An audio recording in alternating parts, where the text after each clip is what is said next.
Chazak ubaruch boker tov. Today's breakfast, actually breakfast for the entire building, through the rest of Chanuka has been sponsored anonymously for the complete refuah shalema of Mashiach ben Tzipora. El Narfanalo. Everyone should make a bracha for his complete refuah shalema be'ezrat Hashem. Tisku lemitzvot.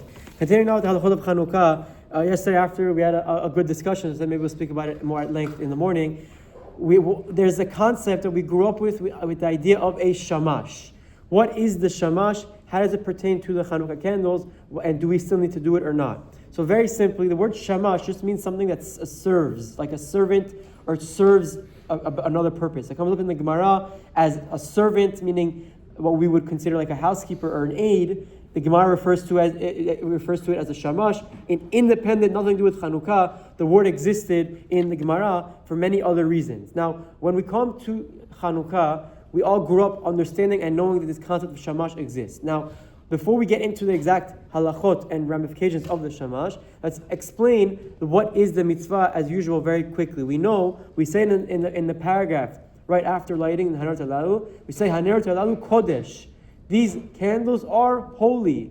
Ve'en lanu reshut leishtamesh bahem, and we have no reshut, no permission to use these candles. When we light the Chanukah candles, they're not like Shabbat candles. Shabbat candles, Chachamim instituted them because of Shalom Bayit. The whole essence, the reason we have Shabbat candles and nowadays electricity is so that there's light at home and there's no unfortunate or accidental disagreements between the husband and the wife. That's by Shabbat. By Chanukah, we don't benefit from the lights whatsoever. We light the candles only for the mere fact to remember and commemorate the mitzvah, to be mefarsemet hanes, to publicize the miracle that happened to our ancestors during these times. So now that we have that preface, very short, the Chanukah candles, we can't use the light. In fact, it's prohibited. We're not allowed to use the lights from those candles. So therefore, came along the Chachamim and said that in addition to whatever amount of candles you light, you add an extra one that's called that we call it nowadays a shamash.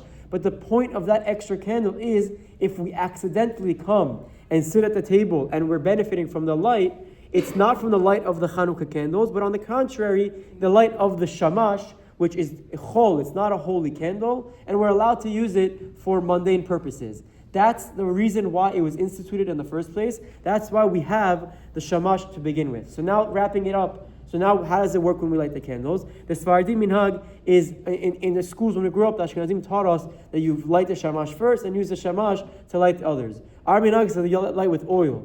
That's not practical. You can't take an oil candle, if I do it, it's going to spill, and use it to light other candles. Therefore, our minhag is very simple. We have a candle lit already, nothing to do with the shamash, nothing to do with the Chanukiah, an independent match or candle already lit. We make the berachot, and then we light directly the candles of the mitzvah.